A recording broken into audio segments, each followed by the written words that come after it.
You must tell me all your secrets. Remember, we must share everything together.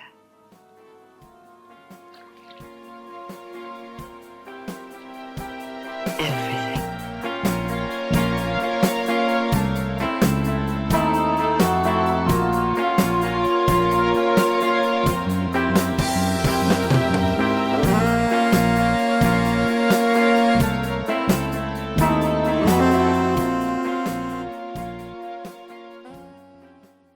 Hello again, listeners and viewers.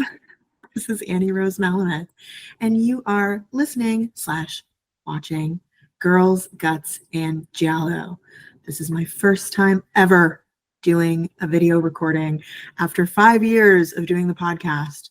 My incredible consultant, Ellis, who's also a moderator of my Discord, has been telling me, Annie, you have to do video podcasts. Everybody wants a video podcast.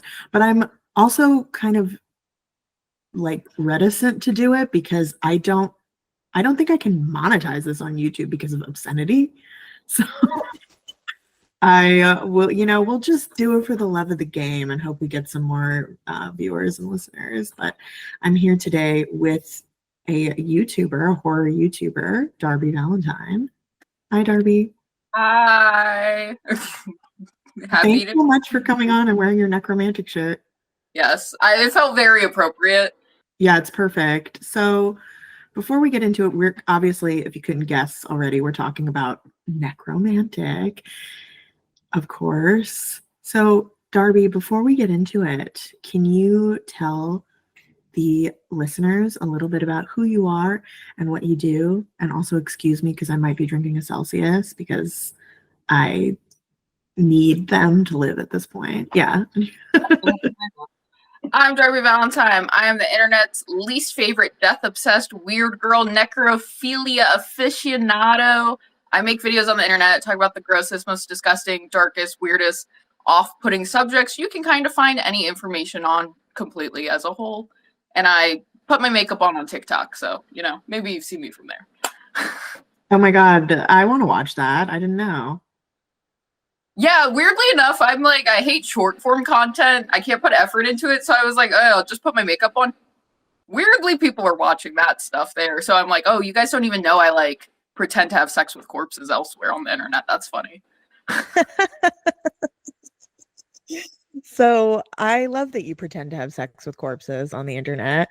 I'm obsessed with female necrophiliacs. I don't give a fuck about anything men do. So of course they want to rape a corpse. Like they'll do it to anything. But female necrophiliacs really fascinate me. And that's something that we're going to be talking a lot about, I feel like.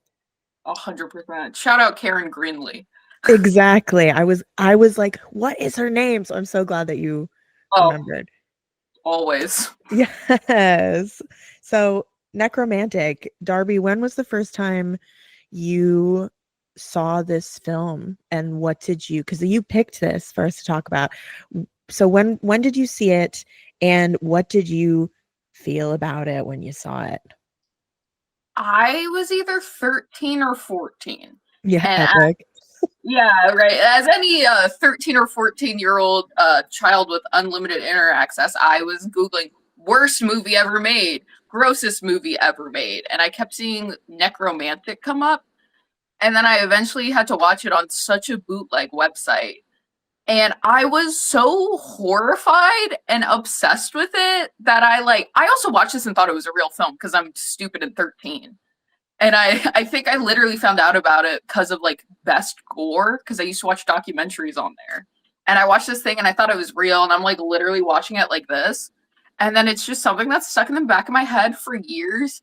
And I was genuinely too scared to revisit the film until I was like 17. And I put it on at a house party on the giant TV. And I was like, wow, this is such an insane thing to have created. And I was like, this is like the most punk rock movie that's ever been made. Absolutely. And it is really grounded in punk counterculture and ethos, and we're going to talk about that. And on my end, I think that I must have seen this.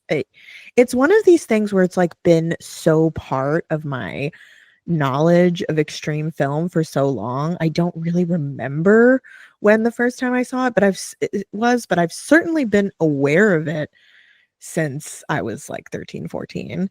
And I was like, I think I'm like 10 years older than you. You're 25, right? Yeah. Yeah, I'm about to turn 35. And I think that, yeah, so the difference for me would have been like I was on these, early internet forums, and that was something like these extreme movie forums, and this was like one of those films that people would talk about. So I think I saw it. God, I don't know how. I must have also like torrented it or something. And I knew that it wasn't real at that point, but it does definitely look like a snuff film for Oh, sure. yeah. I think the juxtaposition, I said that word bad, but with the having the footage of like, as we'll get into the real animal thing, I think it like amplifies the feeling of it of like, oh, ooh, this feels a little too close to real. Totally, which I think is totally intentional, right? Because the animal death is so obviously real that you are kind of wondering, and then there's animal death that isn't real, so you are kind of wondering, it fucks with you that way, where you're like, what's real, what's not real. I also have to acknowledge that now that we have video, people can see that there's two hot goth babes talking about Nekromantik. I'm really hoping that this draws the people in. Well, anytime I post a picture with a corpse, there are people in the comments saying, I've never wanted to be a corpse more. Yes. Yeah, so it's like for people that might not know, can you talk a little bit about your corpse fucking work? So let me Your get on art? there. Thank you, my art. I, as previously just touched on, I immediately was exposed to the concept of necrophilia as a artistic expression extremely young, so it became a hyperfixation. Along with Necromantik, Girls and Corpses, a magazine, just literally like takes up probably 25% of my tiny little pea brain. So I have created fake corpses, the FBI listening. And I do sensual artistic poses with my corpses in photography that is viewable on the internet, which I am literally doing in 2 days with a fresh fake corpse. Hell yeah. I mean, yeah, go follow Darby, because her corpse work, your corpse art is so good. I love that. I feel like the people in your comments too don't maybe fully understand sometimes that it's not real. No, they don't. They don't.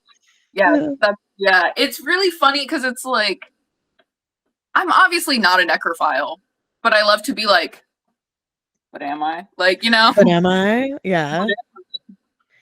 Yeah, and there's something just, it's kind of like a Beauty and the Beast thing too, of like seeing a really beautiful woman with this horrible rotting corpse. It's abject, like it's, it breaks down the boundaries between like desire and disgust. And I think that's just like really compelling to people, and I love that you're doing that. So let's talk about Nekromantik, and I have to apologize to the German listeners because I have them. I think Germany is maybe one of my like top countries that I'm listened to in, which makes sense. But I'm going to butcher every name in this. So Nekromantik is a 1987 film directed by Jörg Buttgereit and starring Daktari Lorenz, Beatrice Manowski, and Harold Lunt.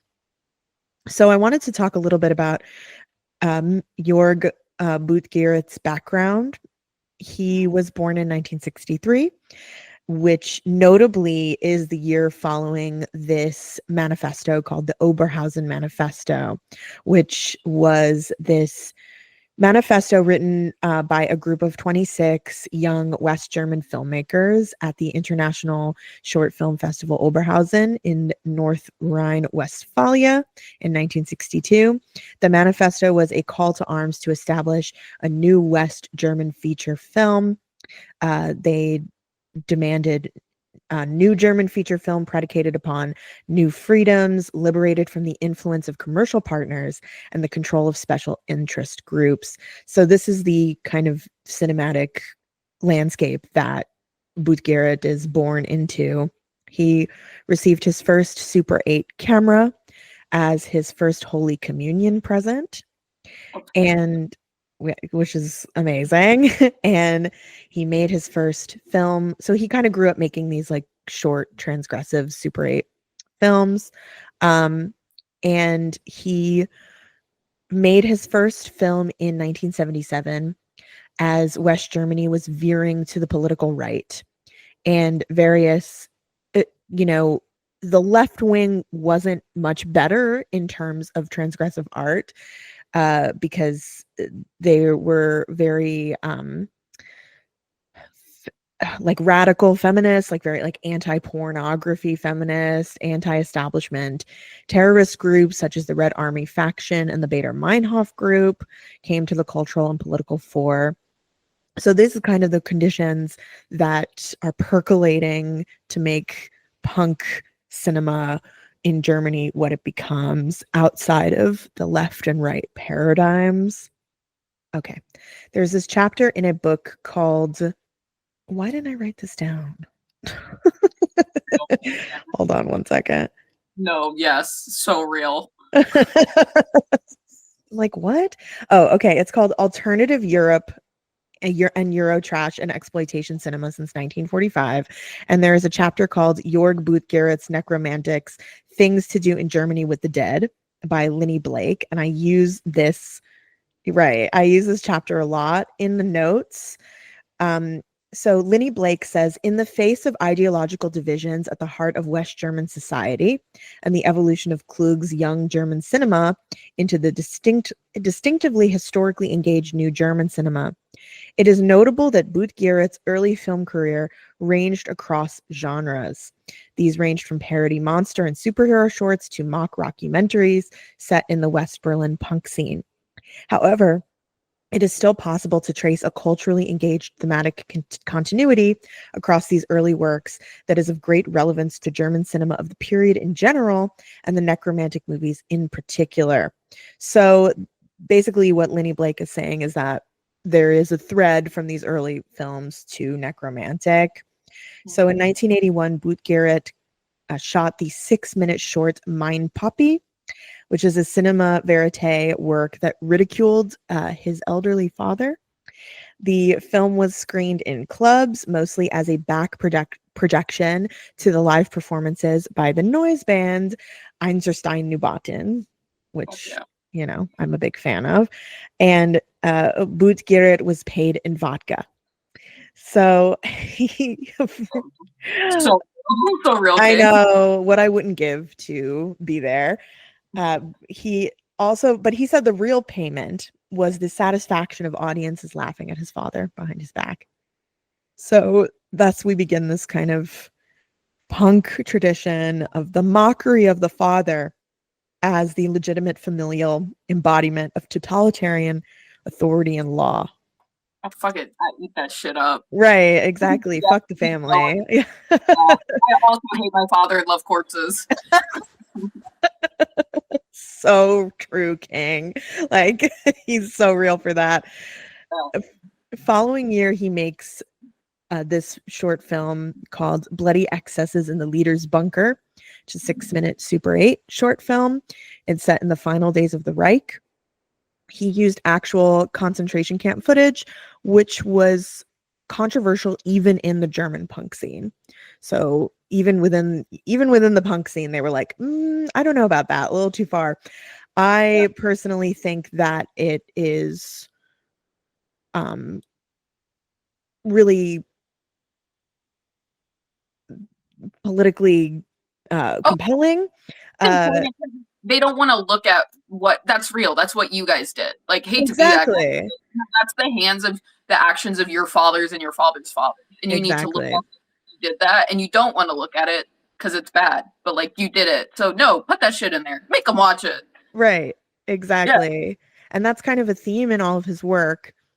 Lenny Blake says, it underscored, however, Boot-Garrett's own decidedly inventive take on his nation's past and the connection of that past to the politically divided and culturally confused present, a concern that would most certainly feed into the necromantic films. Boot-Garrett's films dwell in the existential isolation of the desiring German subject and the libidinally ambiguous reanimation of the deeply repressed historical past. As such, they represent highly self-reflexive plays on cinema's capacity for the dissemination and reproduction of regressive ideologies of race and gender. So in 1985, he makes this movie called Hot Love, which is an absurd tale of sexual infidelity, rape, and suicide, and the slaughter of a mother by a murderously mutant newborn. So again, you know, there's dark humor, there's critique of the family system. And then Nekromantik is his next film. He made collaborated with another filmmaker on something else, but then the next feature film is Nekromantik, which was made with a small team with an insanely low budget and under a political climate which was extremely conservative. So I don't know, Darby, you probably know about like the video nasties and like British censorship. I know about video nasty. Yeah, I am that's what I call my videos. I tell people to call them video nasties. Yes. Yeah. Well, that was I know part of the whole situation around the time too was like they were the banned basic laws, which was why the whole video nasty concept came over there.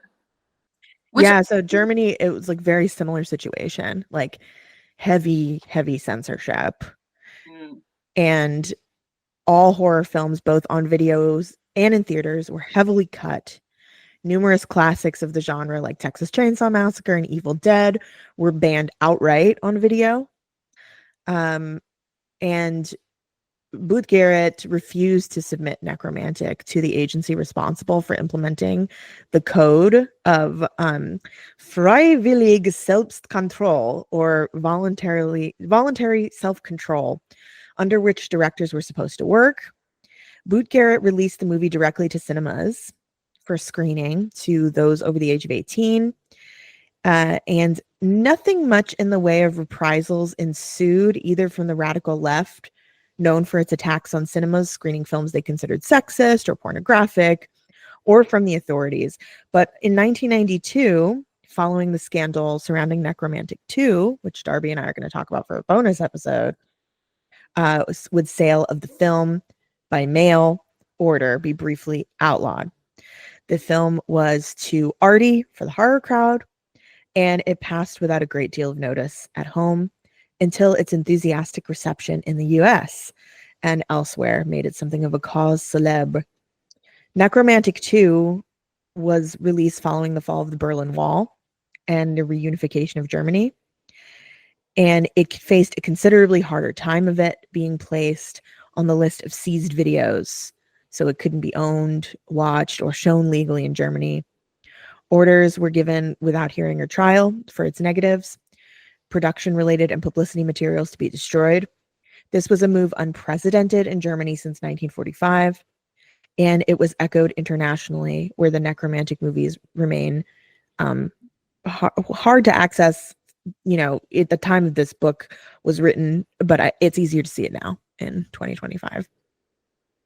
So Lenny Blake says that Germany tends to bury its past as opposed to confronting it, right? And Boot-Garrett's film like the new German cinema before it, digs into that place of burial and engages passionately with the rotting fruits of the past, which we, the audience, are forced also to embrace visually. So that is my little quick and dirty summary of Wout Gerrit's career. And yeah, let's get into talking about the movie in our scene by scene analysis here. I'm also using Barbara Creed's The Monstrous Feminine and Kayla Janice's House of Psychotic Women. Have you read that book, Darby? Because you would love it. No, I'm enticed immensely. Yeah, you got to read that book. You would absolutely love it. It's I have it here with me. Hold on, I'll just show it to the camera. Love it. Oh, love the cover. Yes. So this is like my Bible. And it is part memoir, part analysis, and it blends the genres. And Kayla Janice talks about her own difficult childhood and history of mental illness and her relationship to these movies about insane women. So real, diva. Right.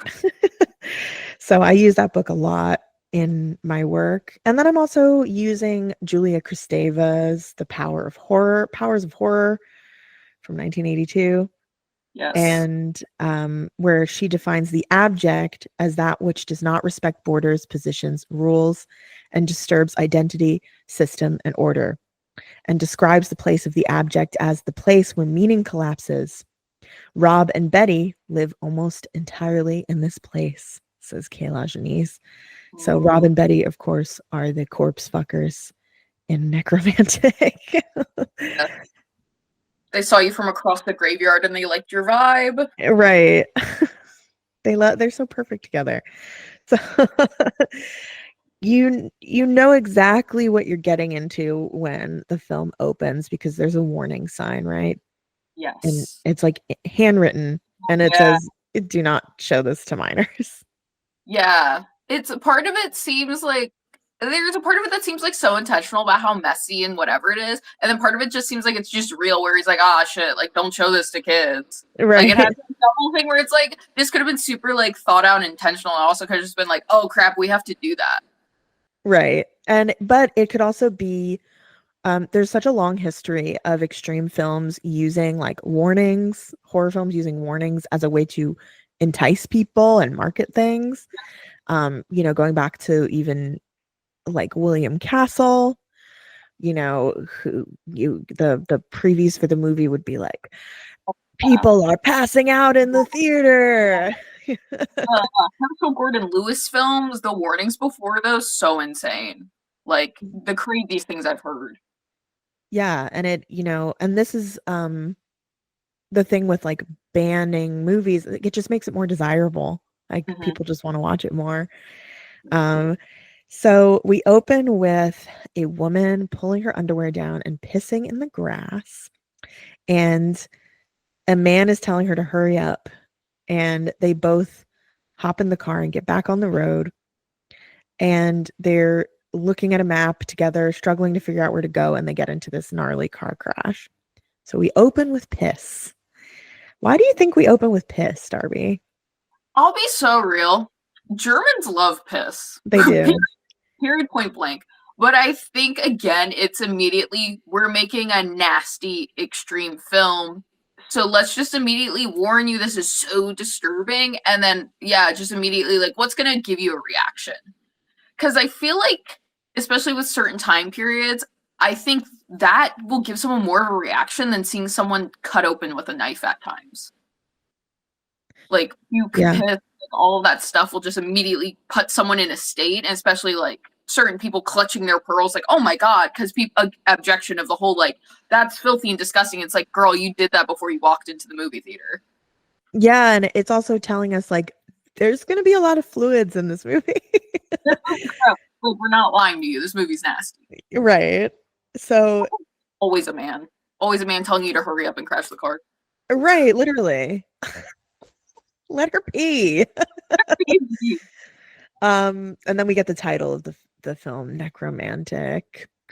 And in the bushes, is the wrecked car. The man is bloodied and dead. The music, which I forgot to put in the composer's name. I'm just gonna look that up. Movie's crazy. Yes. Wild score. Wild score, but I wouldn't have it any other way. Yeah, the music is by Herman Kopp, and it's the score is absolutely insane. It's really melodramatic, and a lot of people read it as a mockery of like German romanticism. So there's this gorgeous bloodied like front mirror. There's the details of the car crash. Cronenberg Tonight Queen. And crash reminiscent. Yes, and the man's eye is bludgeoned out of his head, which I feel like is foreshadowing of what's to come with the eyes. And the street cleaners ride in this bright orange van and to come clean up the corpses. And the street cleaning company is very Nazi coded. It's called Joe's Sauberkungskasschen, and the logo is a skull and crossbones with a pentacle. So if you're, a German person watching that at that time, that would really click for you. They arrive at the scene, and we see that the woman has been cut completely in half. It's a really shocking image. And the gore is like all homemade by Jörg Buttgereit, but it looks so real, especially like on the kind of shitty film. Yeah, it's held up to a degree that's almost insane. Like, especially for like he had pennies to make this, and like the way they are just digging their hand, no PPE in sight, God forbid, just digging their hands. Like it also adds that layer of like, oh fuck, that looks real, because it's just so like manhandled and visceral. And it's so nasty the way that they're handling it with no gloves. Which again, obviously super intentional. This is, we're not respecting the boundaries of disgust in this film. They're bagging her body parts. They're bagging the guy in trash bags. We see these two guys in a urinal, which is like nasty and crusted, and there's a man pissing into it, and there's so much piss. And I have a note here that says men washing their hands, unrealistic. Oh yeah, I've had the same thought watching this movie, especially that dude. No, absolutely not. They were just handling a corpse with no gloves. Oh my god, he went corpse to dick. I didn't think about that. That's crazy. Literally. Sorry, never thought about that thing. I'm sure that crazy work. Yeah. Yeah. Whoa. So upstairs, there's a cleaner and the boss, and they are talking about how one of the workers, our protagonist Rob, he's no good. He's weird. But the boss dismisses his concerns. The music comes back. It's very cheerful. We're at the apartment of the no good employee, Rob. He's wearing a bloody plastic uniform, and he's got all these jars of formaldehyde with eyes and organs inside. Yeah. Very mad scientist of him. Yes, I'm obsessed with the apartment, like, because it like every part of the apartment is like violently thought out, but like the clinicalness of all these jars, and like you can see how he truly covets them and has this like intimacy with each body part to a degree, especially just how they're set up and how we see him just interact with them. It's like these are genuinely like tied to him emotionally. Yeah, I actually have a really long quote here from Lenny Blake about the apartment, because I love the apartment too. I think it's like one of the most interesting parts of the film. Boot Garrett frequently adopts the metaphor of the border or boundary as means of articulating the sense of existential isolation and cultural confusion experienced by his characters. Great emphasis is placed, for example, on the ways in which the most innocuous looking of apartments, shot from the sanitized safety of the street, can nonetheless house the most grotesque and historically redolent realities. Focusing on the interiors of such apartments, Boot Garrett not only participates in the new German cinema's quasi-documentary focus on the real-life spaces inhabited by ordinary people, but points to the essentially unheimlich nature of the German home. The apartment inhabited by Rob, and initially Betty, is one such space.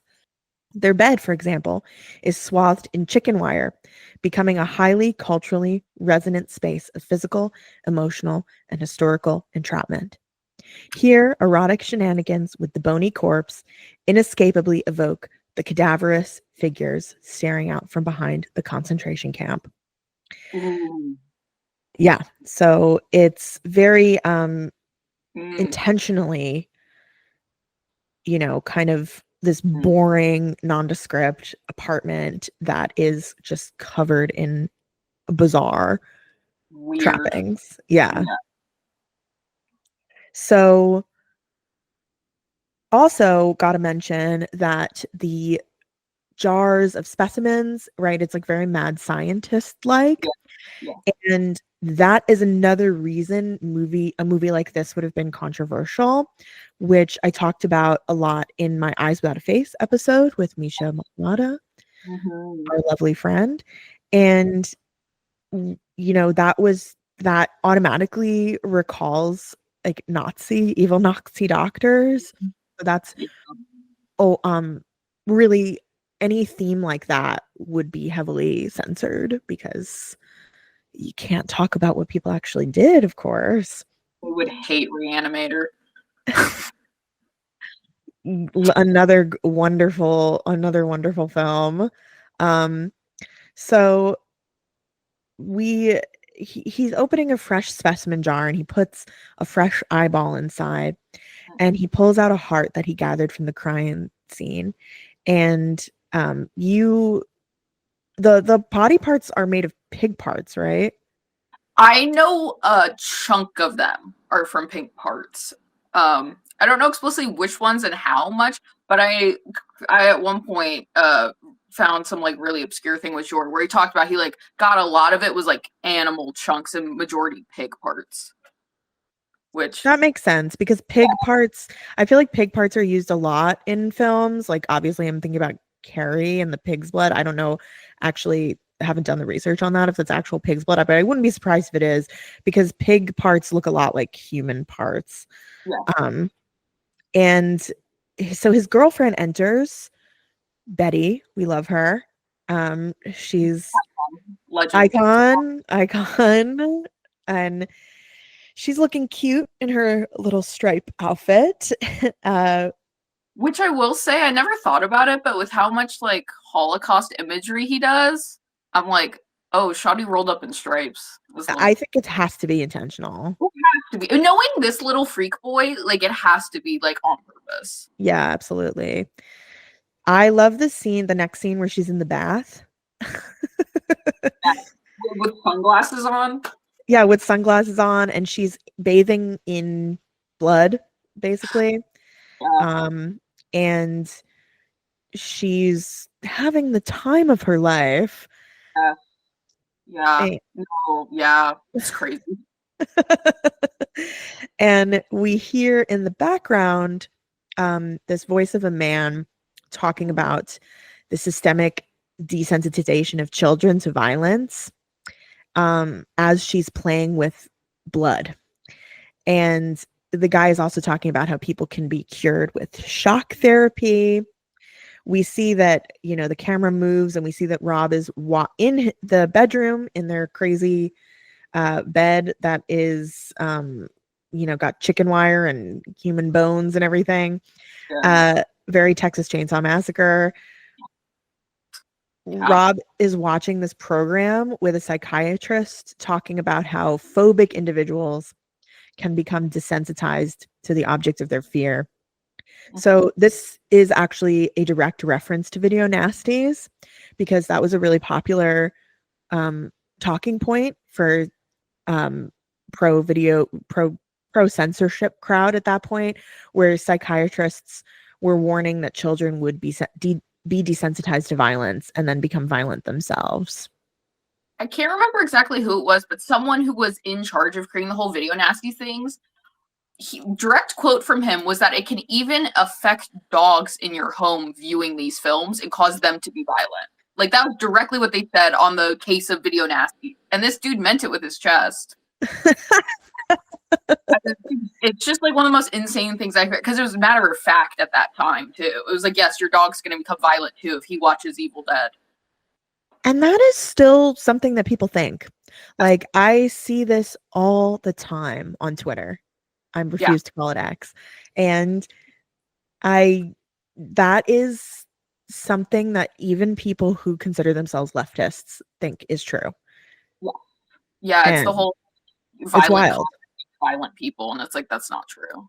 Right. Yeah. And you know, if anything, I'm of the Scream school of thought, where it's like, movies don't make psychos, they make psychos more creative, which they would do it anyway. So it's, you know, of course, like, there have been people who have gotten their ideas from movies, but they obviously still had, you know, it feeds into itself. It's not, art is not prescriptive, it's descriptive. It shows us what life is, what life is like, and the dark, you know, subconscious thoughts that people have. They would have done it one way or another. It's just like, maybe this was their little push, the same as if, you know, a guy stepped on their shoe at the train would have been their little push. Right. And this is especially something that people believe with porn, right? Like, that porn is ruining people's sex drive, people's sex lives, and porn addiction, which is a fake thing. And is all of the research about porn addiction is like helmed by these Christian anti-pornography groups, and people who even consider themselves feminists and leftists quote these studies that are done by these evangelical groups. And people realize that's the first step to overarching censorship. Like, they're going to take your porn, and then they're going to take your books, and then they're going to take your movies, and then they're going to take your internet. Yeah, it's all connected. And a lot of the censorship that we're seeing online right now is all about sex work and porn. Like, it's, you know, sex workers are very much the canary in the coal mine with censorship. If they're coming for them, you should pay attention. So now we get the bunny kill scene, which is, I am not a softie by any means, and this disturbs me because the bunny is just so cute. I'm a vegetarian, so I'm not kidding you. I watched this movie last night. Every time I watch this film, I do this until someone cues me in, and I have no shame in it. Like, I can't. I can't. Sorry. I know. It's like, and I'm not like, I'm okay with animal death in horror films, but like this in particular, because it's real. It's real, and it's clinical and procedural. Yes. Like, it's not doing it for a punch. It's not doing to make you jump, or like, it's not like the Cannibal Holocaust animal death style. Like, this is truly like, it's like a informational clip in a way, and it's just, yep. And then that's the other thing, is like, it gets talked about as like this really shocking moment, which it is, but at the same time, it is a rabbit farmer doing his job. You know, it's not like Pink Flamingos where they killed the chicken like for the movie. It's they would have, the bunny was gonna die anyway. So it's, but Darby, I'm curious, you're a vegetarian. I'm not. I'm like very much a carnivore, but I'm curious, and I have my own thoughts, but I'm curious as to like, what do you think of this? I have animal death on film like this. So here's the thing, and I talk about this because I get this a lot. there is something about the animal death within this film is arguably one of the most ethical uses of animal death for filmography, because this was not filmed for this movie explicitly in that way. Like, this was someone who does this job all day, every day, and we're just getting a glimpse at it. Whereas Pink Flamingos, Cannibal Holocaust, that Disney movie where they killed like 50 animals, like, that all was done purely for it on film. And I got so much slack for saying this, but in a way it's like a version of animal snuff films, because you kill that animal to create the product to then get the monetization profit off of. Whereas this is a man doing his job. So in Nekromantik, I think this is arguably one of the most ethical showings of genuine animal death. And I am one of the douchebag vegetarians that I think people that eat meat need to be okay with it. Like, if you eat meat, you need to be able to touch raw meat with your own hands. Oh, I fully agree. And I'm listen, I'm not saying you need to watch a video of a chicken getting killed every time before you eat a chicken nugget, but I think you need to at least at one point in your life see how you get your food. Oh, I 100% agree. Like, I agree as a carnivore. I'm like, you should be able to see dead animals and meat if you're going to eat it. Yeah. And that's the thing is, one of my biggest aesthetic fixations is raw meat. And like, if it doesn't bother me, it shouldn't bother you. Right. Well, it's kind of when people can eat meat but they can't see the animal death, it's kind of it really highlights, like, I'm not making like a, I don't like to whatever. People have their stuff, but yeah. I think that it really highlights the way that we're so removed from where our food comes from. Mm-hmm. And, for hundreds of years, people would eat meat, but they would be very aware of the reality of where the meat comes from. You can butcher your own meat at home. Yeah, exactly. Yeah. And we live in separation. I'm one of those people that's like, meat eating is okay. I just hate the meat industry. Yeah. Yeah, no, and that's real. And that's the thing is, I feel like I believe in free will to the utmost degree. So I'm like, yeah, eat meat, know where it comes from.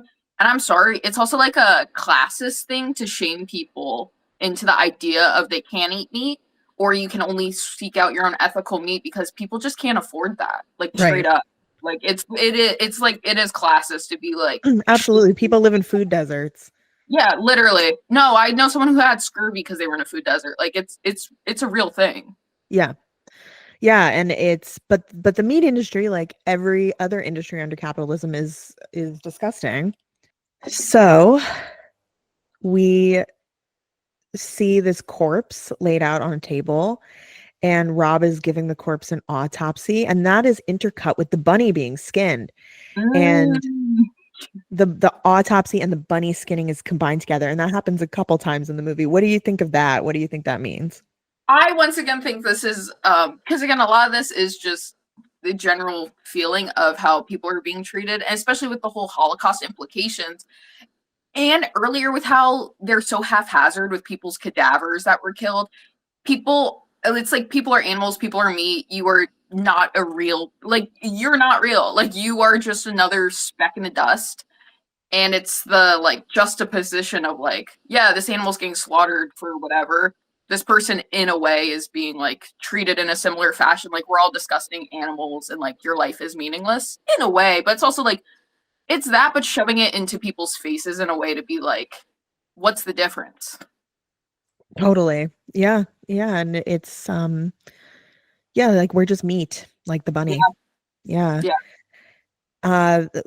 There's this garden gnome on the lawn.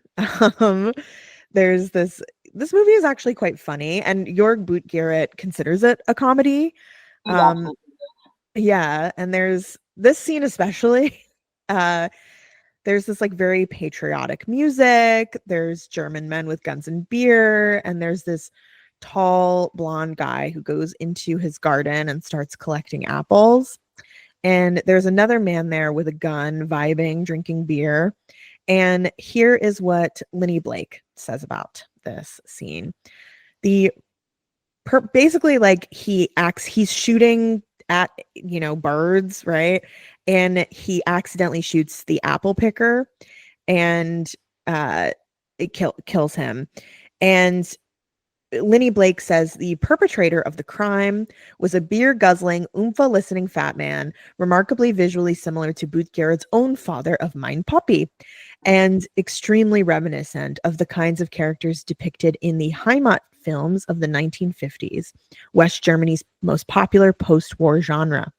Positioning the murderer in a backyard deck chair, shooting small birds that fly across the sky, Boot Garrett simultaneously evokes and derides not only the Heimat films as essentially conservative and enormously popular depictions of morally unimpeachable familial and community lives, but also the culture that so enthusiastically consumed them.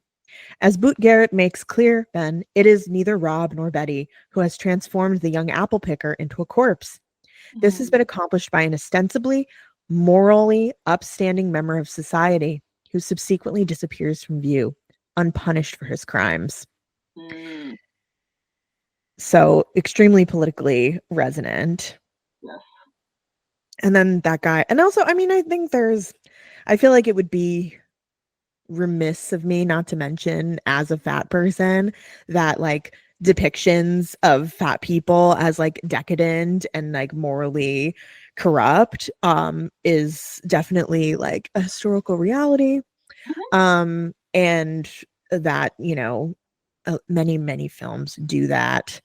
So he wheels him out of the garden in a wheelbarrow. The cleaners are cleaning back at the JSA headquarters, the street sweeper headquarters. Someone's phone is in a new case. There's a briefcase in the rain. The cleaners pull up to the scene and they're pulling out a corpse from the swamp. It's so desiccated. Well, I literally paused the movie last time. The way they pull the corpse, if you watch this film, one of them just fully sticks their hand under the jaw to start pulling it out. Like, it's just so... With no gloves. Oh, yeah, no gloves. No PPE hates to see this movie coming, but it is somehow sponsored by Hefty. Because the amount of garbage bags these men pull out is like, no body bags, no stretches, full Hefty bags and nothing else. Sponsored by Hefty, Nekromantik. I'm getting a cease and desist from Hefty. So they're really like, it's comical how not gentle they are with these corpses, right? Like they're battered and they're bagging them up. The corpse is absolutely grotesque. And this is something that Kayla Janice talks about in her book, where she's like, most depictions of necrophilia, the corpse looks freshly dead. Like it still looks like a person. Which Not the case here. I don't. I'm like, I don't care about your weird semi-bloated corpse. Because I think that's the way to make it more palatable to people.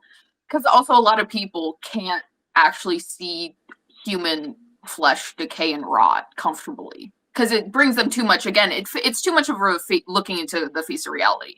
It reminds them of their own death. Yes. So our creep friend Rob takes the corpse back, and I feel like it's notable. Most of the corpses they clean up, because they're street cleaners, are from automobile accidents, but this one is not. And he takes the corpse back to his lair, and he brings it home to Betty, and they rip the bag open together and are feeling up that gooey, rotted corpse. Yeah. Also, the music playing for this scene, it's like yeah, so good. Shrieking jazz. Yeah, because it transitions to the next music, which is the opposite of it, and this was just so like high pitched, like it like makes you be like tight in the shoulders watching them just fucking like get into it. Yeah. So they are so entranced by the corpse flesh. They're very horny for it. They're just a perfect match of a couple. They, in their chicken wire bed, they install a metal pipe into the corpse's pelvis and put a condom over the pipe. Love the safe sex though. We'll say that. Right. And I do no like gloves, but like condom on the pipe. no glove pecan. Well, I also like that it's her doing it. Because I feel like when people are so inclined to not believe she's like a feverish, active participant in it. I've seen that a lot where people are like, it kind of tries to have the idea that Rob's kind of pushing her to do it, but it like I think her even just placing the condom and like her face during it shows that it's almost kind of like it's way more her thing than his thing. Oh, absolutely. Yeah. And I definitely want to talk about that when we talk about the sex scenes. And Linny Blake says, a bed is never a bed in Boot Garrett's films, just as a corpse is never simply a corpse. For sexual desire, the world of dreams, the horrors of the past, and death itself are all self-consciously entwined in a cinematic spectacle that may shock, but shocks in a way that is intimately involved with the German past and encoded by German representational practices. So the sex scenes, you know, I always reference this stupid Twitter debate about like necessary sex scenes, but these are some sex scenes that truly do advance the plot. These are the definition of a necessary sex scene, especially because of what this movie is about. Like, no, you have to look at this in every sense of the way. Because I feel like you're not making anyone look at the reality if you don't show it to them. You have to show it to them. You can't imply they fuck the corpse. I need to see them fuck the corpse. Absolutely. And it's like this really syrupy romantic music, and Betty is like rubbing her tits on the corpse, and the boyfriend is like, Rob is like loving on her, and also love this bisexual corpse threesome. Oh yes, literally. I was like, yeah, no, I feel the same way. Because again, it's not a female corpse, and I think that also makes it harder for people to watch and enjoy. Because now we have real. We have a level of queerness within it with Rob and the corpse, but also it's just easier to sexualize a woman in any capacity. I mean, so it adds a level of disgust to the person watching it. On top of it, to be like, ew, it's a boy corpse. But we don't see any female corpses in this movie. Like, we do see the woman bisected in the beginning, but they don't fuck any female corpses in this movie. I love that. Love. It's such a unexpected thing. Usually in films with necrophilia, it's a man and a female corpse. So they make insane love to this corpse. Like it's making love. They are making love. This is Rob puts the corpse's eyeball in its mouth and spits it out. It's like a blowjob almost. Yes. And this is I believe one of the most romantic scenes in cinema history. Yeah, that's why I'm like, it really is, because again, the whole necrophilia thing typically is used as, a really shocking, disgusting point. And this is genuinely like a part of the plot, a part of these people's lives that we're getting to look into. And it is a very intimate, loving, caring. Like, that's the thing. They're loving on a corpse that can feel nothing. But it's showing that like level of like, no, you're like in this situation with us and we want you to enjoy it, even though that's something you can't have a capacity to do. Right. Yeah, it's very like loving, romantic sex with the corpse, It's an the corpse has been crafted to now become an active participant within with the pipe dildo. Yeah, it's became an active participant and not just a tool of the pleasure. And I think that's part of it for them. Yeah. I love that reading of it. Thanks. So the couple delight in their post-session glow. There's like, we see that there's pornography on the wall next to the corpse art, which is super significant and, obviously reference to necrophilia. Yeah. And there's also this, they have a lot of like interesting pieces of art in their apartment. But Linny Blake talks about how in both this film and in Nekromantik 2, the characters own a highly nationally specific object. It's a miniature version of the Glass Man, which was originally created by Franz Chalkert. This was a life-size model of a male figure whose transparent skin allowed the observer to see the skeleton within and some internal organs. Hitler loved this thing. There's pictures of him posing with it, and it was promoted as an embodiment of Aryan racial perfection. And Linny Blake says, in possessing such an artifact, in playing with it and reassembling its body parts with loving care, necrophiliacs like Rob and Monica's in the second movie, do seem to be engaging with a particular model of historically grounded subjectivity that is overtly linked to the discourses of racial supremacism that underscored National Socialism. So, very significant object there. It's dinner time for Rob and Betty, and they got this nice hunk of meat, right? Again, themes of meat. Yes. Yeah. The corpse is just hanging out in the other room, dripping goo. I love the hands. Yes. I love it. And in the locker room at work, the men are telling each other that they stink. Real. Well, you don't use PPE, so. No, literally. I'm like, oh. Yeah. And I mean, I think there's just something so nasty about that. Like, this movie is so visceral, and like you can kind of smell it and feel it, and especially their boss. Like the boss at the company is like always nasty wife beater in a chain and like chunky fingers with rings that are too small. Like you can smell like the level of like chicken grease on him and fucking stale cigarettes and cheap beer. Yeah, it's just like it's just a nasty. They don't make them like this anymore, man. Everything in this film is gross. Like the rooms are gross, the people are gross, like the shots are gross. Like it's just everything has a like layer of grime within it, which I feel like you start to feel creep up on you as you watch it. Yeah, and I miss movies like this. I mean, it's, you know, when everything is so sterile now, and it's all everyone will play like mind games with you, but not even like fun mind games. No one just wants to be like nasty and disgusting to be nasty and disgusting. Right. So back to Betty and her corpse in their chicken wire bed.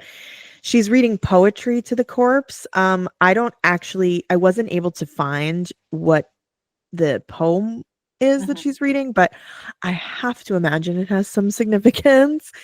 Miles put it in the film. And yeah, so it's a love poem, and she's delighting in reading it to the corpse, and she has the corpse eat her out. And I feel like that's a super significant sex act. 100% it is. This, to me, establishes who Betty is in this film. Tell me more. Well, again, as I mentioned earlier, and again, how it is in media and stuff is people do not like seeing, as much as people love to perverse and abuse the imagery of women, they don't like when a woman does it herself. They don't want to face the reality that women can be disgusting, vile, nasty creatures. And that's why earlier on, Rob's with us doing this. So it's kind of, you're immediately in a normality mindset to place Rob as the aggressor of the situation. And I think this shows that, in my head, Rob got the corpse to appease Betty. He didn't necessarily want the corpse. Then, her doing this is her, like, that's her corpse. That's her man. My man is this corpse. And I think, again, because of the general normality of heterosexual intimacy, the fact that she has the corpse eat her out instead of having penetrative sex with the corpse again also shows a level of intimacy with the corpse, because straight guys find like eating out like that, like that's not normal. That's like you have to like love a hoe. So I think it shows like it's really intimate, sensual act, and she's reading love poems, and this is her lover in a way, and it's that Rob's not even a part of her perversion of death. Like he's just a proprietor of the corpse for her. Like this is her situation, because I think just people are so inclined to be like the man's the nasty one and the woman's along for the ride, but it's like no, Betty's nasty. She wants this corpse. This is her ideal. This is her man. Yeah, no, Yeah. literally. And again, like the corpse, it's not like the corpse can actually eat her out. Yeah. So it's, yeah, we usually see like a man, or it's implied, or the cultural idea of a necrophiliac is a man putting his penis in a corpse's vagina. And we can understand that why he would do that, because he's getting Sexual this gratification. sexual gratification from it. And it's different with like a cis woman because of, and I'm sure any woman, to be honest, just because of, you know, there's so many ways that women have sex, obviously, but there's, you know, there's a different cultural norms around like women receiving pleasure and the way that women have sex. And there's you know, how can, I mean, people were so shocked by the necrophiliac, what's her name again, the real necrophiliac that you mentioned? Yeah, people were so shocked by that this woman would like induce erections in these corpses in order to have sex with them. I think it's because the whole men can just get pure sexual gratification. And I will say a big thing with female necrophiles, from what's been documented, is most of them aren't in it for sexual gratification necessarily. And I think Betty sitting here and reading the poems shows a really big part of how genuine necrophiles are attracted to it, especially female necrophiles that are category 3s of the romantic variety, is that it's a blank slate. So you can put on your own identity and personality onto the corpse. So being able to sit there and it's like you've now crafted their entire who they are and everything because there is nothing there. So her sitting here, oh, I'm reading you these love poems. You're such a romantic. We have such an intimate, loving relationship because it's just an empty shell for you to put the identity of what you want in a partner onto. And that leads into the sexual gratification part of it. What do you mean by category 3? So there's 10 levels of necrophilia. Tell me about them. Okay, so you don't even start fucking corpses till category 7. Wow. Yeah, so it starts with class 1's like role players. Class 2. So us. Yeah, right. Yeah, that's what I have a whole video on it. I might be messing up, but class 2 I believe is it's not necessary. Again, the sexual gratification isn't a part of it yet, but they'll have like parts of the dead because it's usually a grief or bereavement thing. You can't get past it. So say a lock of hair, or you know, Mary Shelley kept her husband's heart, stuff like that. Like that's like kind of a 2. You can't get past it. Class 3 are romantic necrophiles. More times than not, they were in a relationship pre-mortem with the person that died. So now it's turned into that because they can't get past them being dead. And you'll find a lot of overlaps in necrophilia. Like you'll be a 3 and a 7. 4, I think, is the voyeur type. You'll go to like funerals and like try to touch the body and like jerk off. The next class up is you do touch them, but you don't start like filleting them yet. And then class 6 is like you start not having penetrative sex with them. And then class 7 is regular necrophiles, which is you start fucking class 7 is opportunistic necrophiles. So you're gonna fuck the corpse because it's there. A lot of serial killers are opportunistic necrophiles. Like Richard Ramirez is definitely one. Like you're doing it because it's there. Then class 8, I believe, class 8 is regular necrophiles, which are people that just want to have sex with corpses. And then class 9 is necromutilomaniacs, who get sexual gratification off the mutilation of the corpse. Like there was a guy in France who they found him sleeping in the pile of his mother's guts because he stuck his hand so far deep he ripped them out of her, finding her dead body and stuff, and that was like his sexual gratification. And then there's class 10s that are exclusive necrophiles. They will not have sex with the living. They have nothing to do with that. They only want to have sex with corpses. Wow. There's quick little rundown. There's so many ways for humans to be. And it's real. It is insane. We don't have a lot of stuff about necrophiles, actually. We really don't. Because when they get caught, if they do, it's usually because they're doing a lot of other stuff. So the necrophilia falls to the bottom of the list. And we don't have a lot of female necrophiles documented because I just think it's harder to catch them. Because, you know, they're not leaving stuff usually at the scene of the crime. We really don't know a lot about necrophilia. We really don't. It's very intriguing. because it's been a thing since the dawn of time. Right, which makes sense. But yeah, we don't. It's so taboo. Like we just don't discuss it a lot as a culture. So Rob gets fired by his boss, and back in the apartment, the corpse is lying happily in bed. We see this photo of Charles Manson on the wall, which is significant of these themes of white supremacy and cults and murder. Though notably, Rob and Betty don't murder people to make them corpses to have sex with them. They're like almost like a cross between like opportunistic, Yes, and genuine necrophiles. yeah, they're not like going out of their way, but they want it. Yeah. Which I think that's also the whole thing about the movie, is that they didn't make it. Yeah. Yeah, it's significant. They're not murderers. They're just disgusting little freaks. So Betty is pissed because their corpse supply is messed up now because he got fired. And she's like, bitch, get back to work. We need corpses.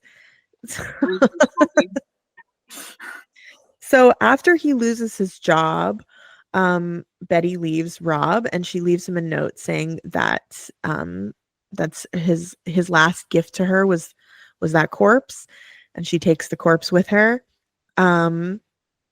And I feel like, her leaving him after he loses his job also feels like significant themes of capitalism and alienation.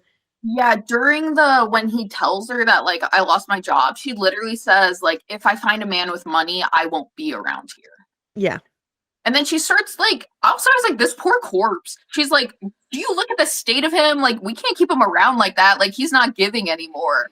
So it is, like, this whole, like, it's only good for a certain amount of time, so we need to constantly be interchanging. And then it's, if I find a man with money, I'm already gone out of here. So then it's, major capitalist, and, like, the timing of, like, things are good for a second. You need to keep turning over. Right. And also, like, Slay Queen. Oh, no. Yeah, no, he's not bringing home money or corpses. What are you supposed to do as a stay-at-home necrophile girlfriend if you don't have corpses money? So he's Rob is in the apartment playing with their cat. He's lighting candles, and he puts some formaldehyde in meat and feeds it to the cat. He's also burning pictures of Betty, and he goes crazy and beats the cat to pulp in a trash bag. And this is another scene of animal violence it's not real. But because the bunny scene was real, you as a viewer are like, is this real? Did he really kill that cat? It also feels like ritualistic in the sense of the burning the pictures and the, like, prepping something and then doing it. Absolutely, yeah. So he's now naked in the bath. The dead cat is on the towel rack above, and he reaches up and disembowels the cat, bringing the guts to his face and smearing it all over himself, rubbing kitty meat on himself.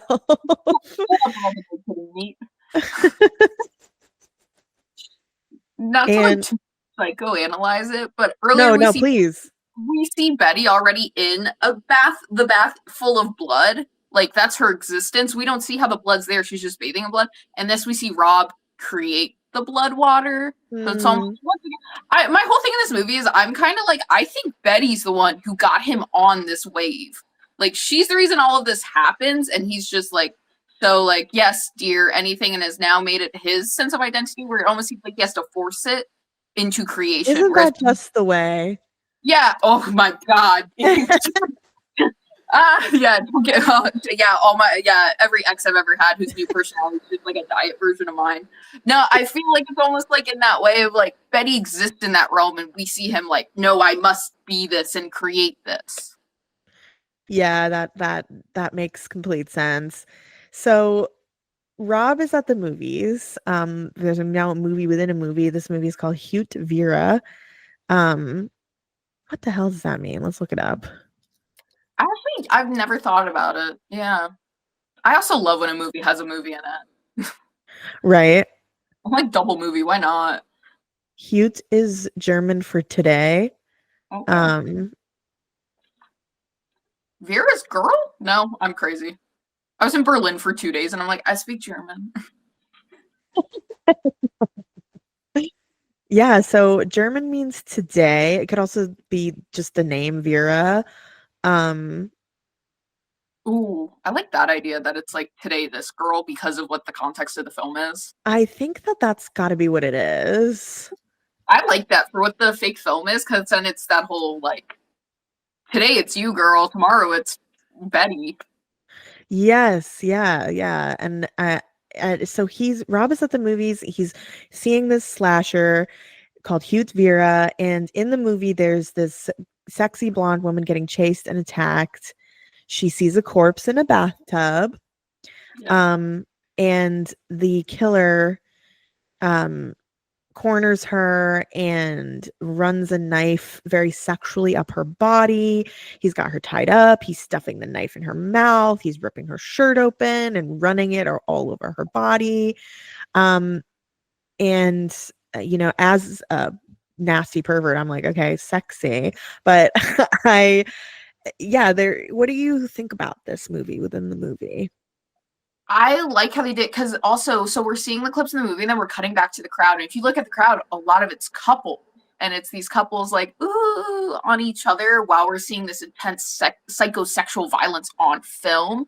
And then the people that aren't there, like on each other, are it's men smoking cigarettes, laughing.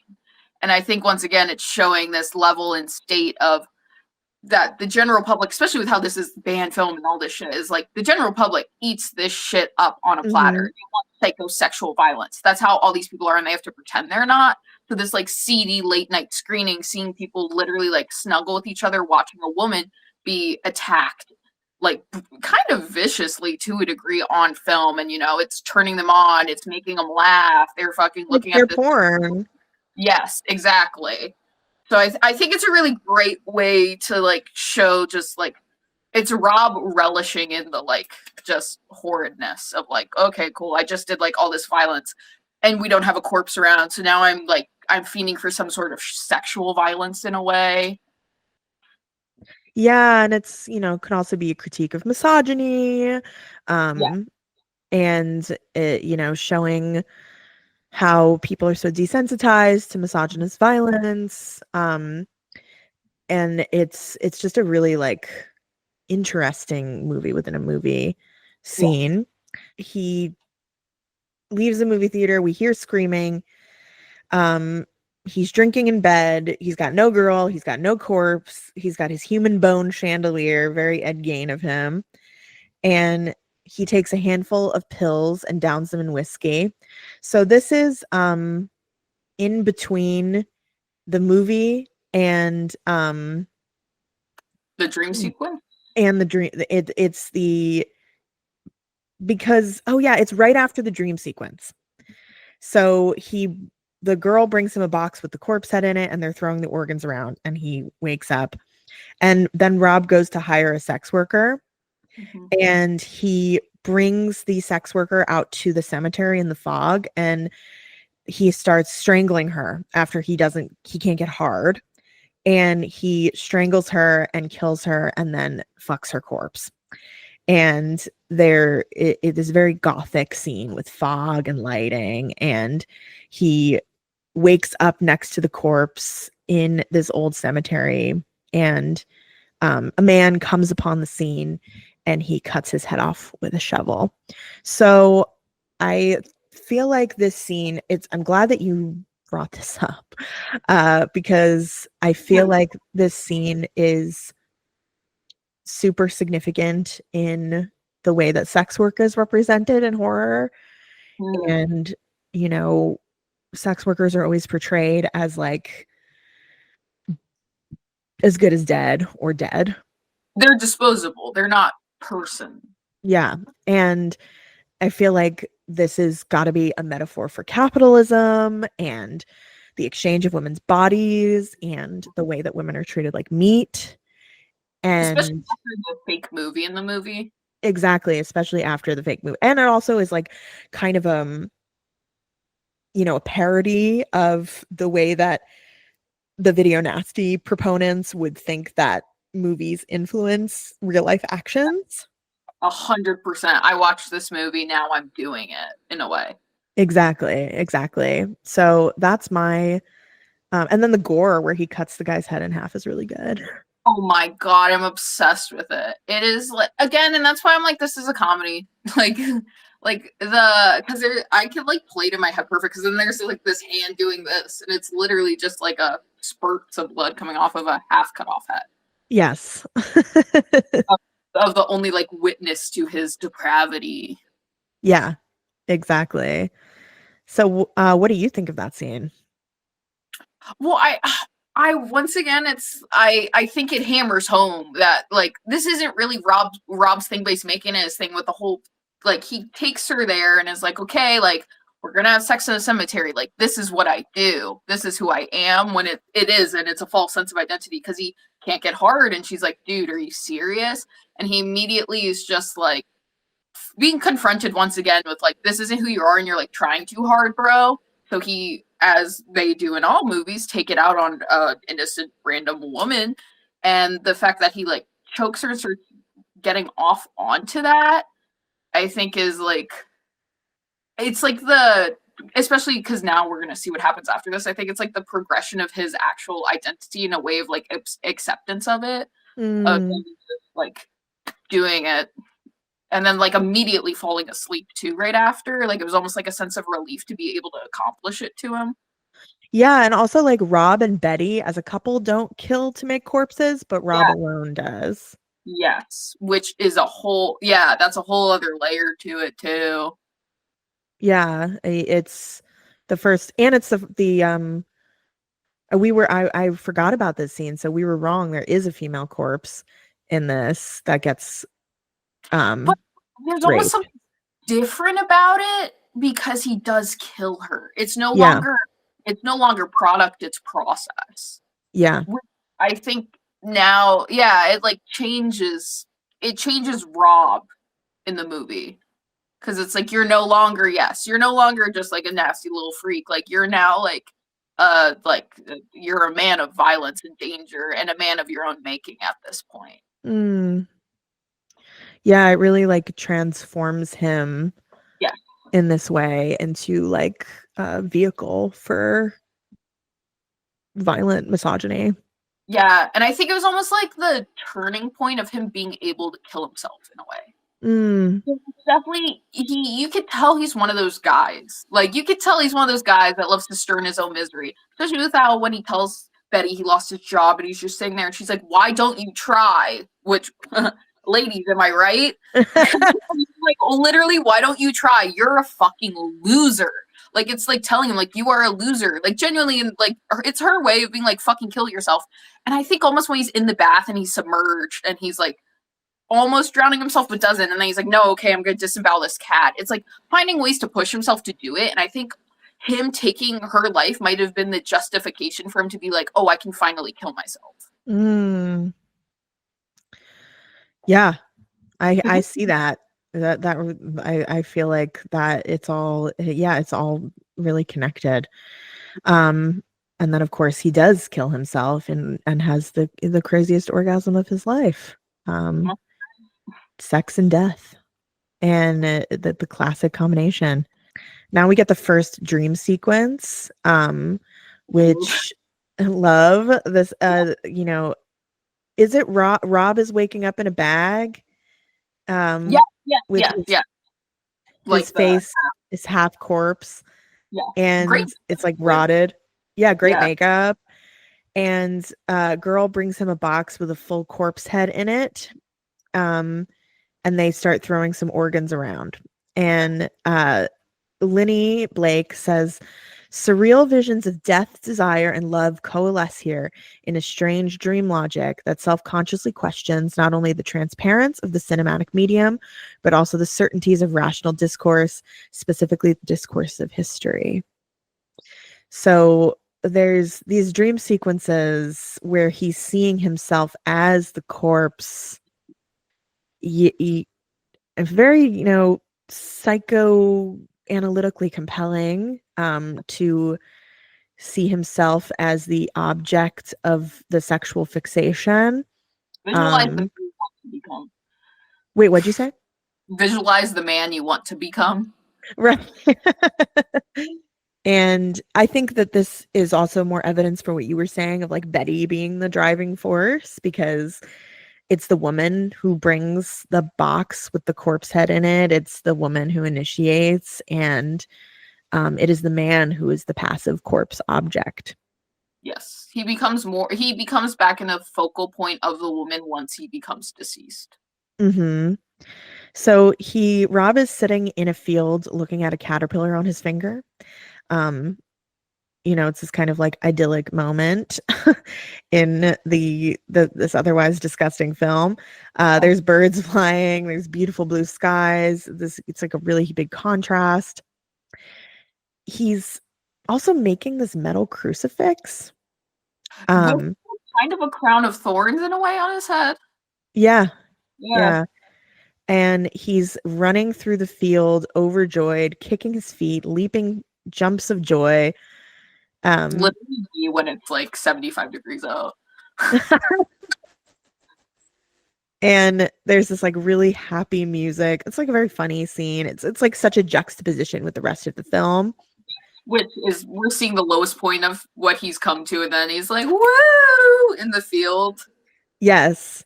And back in his apartment, in the bed, he's now restless, and he's pointing a knife at his stomach. And this is the suicide scene. He stabs himself in the stomach. It's really violent. He's got this giant erect dick through his pant that's coming through his pants. And it's definitely not. No, it's like so obviously a dildo. And it's like interspersed with the bunny being flayed. His dick starts coming blood. He's stabbing himself really violently, having the orgasm of his life. And as the music swells, what do you think of the suicide scene? I love it. Because it's just, it's like, because it is like the cherry on top of the extremity of this film. This is so insane. This is so insane that you're gonna go stab yourself in the stomach, and now we have this giant, like, weird phallus, and it's just fucking spurting. And then, you could be a real douchebag film critic guy and be like, oh, he come and then blood, life and death, and he's killing himself to have his new life as the object of affection, because that's all that will matter, is because he's a corpse, he's valid again. And it's just like so over the top. And then with the bunny coming on top of it once again, showing the whole like the facing the reality of like, you're just meat, it doesn't matter, or even just showing like the power dynamics within the butcher and slaughter of animals as it is within humans and their violence with each other and or life and death. So this is a quote again from Lenny Blake talking about the rabbit imagery, where there is a historic reference going on, but because the term rabbit films, Keinken film, being the collective noun for the 12 films that were banned in East Germany in 1965. So that has to be intentional. And it's replayed at this point. It starts to replay backwards in the closing sequence as Rob ejaculates blood and semen on his bed of death. The rabbit, once dismembered, is literally put back together again. The trauma that lay deep in Rob's past is exorcised in death. What has been destroyed is now restored. Old wounds heal and bad things turn good again. And once more, of course, we're there to look upon the process. What else does she say here? Love that. Yes, I do love that. What it is, it's the reversal, and his death is the reversal in a way.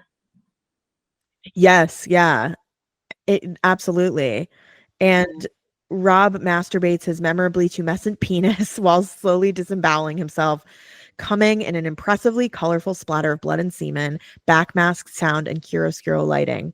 Far from being gore for gore's sake, Rob's suicidal masochism does seem to posit a subjectivity so racked by sexual dysfunction, existential despair, and utter isolation that, as is the case for many of Fassbinder's ill-fated hero protagonists, suicide is the only option.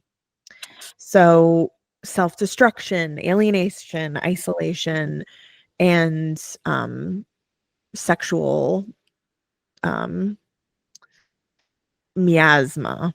So yeah, all of these things coalescing into this resurrection sequence, which obviously also has some religious imagery, right? Like the rabbit, Easter, resurrection. He made the cross and like, yeah. And Which the final it go felt ahead. it felt out of left field at first, seeing him with the cross. I was like, what the fuck are we doing? But then once the dick came out and he was like disemboweling himself, I was like, oh, he's Jesus. He's Right. Jesus. He's like the Jesus of the necrophiles in that way. Yes, yeah. And of course, the fetishized corpse of Christ Oh my god. especially in Catholicism is recalled here. Oh my god, talk about gooning over a fucking emaciated like psychosexual torture and sadism. Mm-hmm. I was Catholic, so I'm like, yeah, like literally, like, yeah, that's to the utmost degree. No one is like gooning over like sadism like Catholics. Absolutely. So the final shot is a wooden cross with Rob's name over his grave. And we pull out and we see a woman in a heel start digging. Yes. And that is the end of Nekromantik. And we think, is it Betty? You know, like, who is this woman? But in the Nekromantik 2, we find out who it is. That is Nekromantik. 5 stars. Crazy film. And one I've always wanted to talk about on the podcast. So I'm really delighted that we did. Darby, where can the people find you? I am most active on youtube.com/not Darby Valentine. Don't ask why that's what it is, but I'm on all social media platforms at Darby Valentine or Darby Valentine's Instagram, TikTok, Twitter, because it's not X, Blue Sky, and YouTube. That is where you can find me on the interwebs. And you know where to find me. Girls Guts Giallo on Instagram, Girls Guts Giallo X on Twitter, Girls Guts Giallo on Blue Sky, Girls Guts Giallo on YouTube. And you sign up for my Patreon, patreon.com/girlsgutsgiallo. Darby and I are going to be talking about Nekromantik 2 on there as a bonus episode. I am currently in the process of like restructuring my Patreon a little bit because I got really, really burnt out, and I need to find ways to make this work more sustainable for me. Support me on Patreon. That's still how I make the bulk of my income. So please go on over there. And we got a Discord community. You've got bonus episodes from the last 5 years for $10 a month. You get my entire back catalog of bonus episodes. So if you feel like, oh, Annie doesn't release enough episodes, there's things you can do about that. All right. Thank you so much, Darby. Yes, thank you so much for having me. I had such a delightful time. This was a ball. Me too. Oh my God. Okay, great. We did it.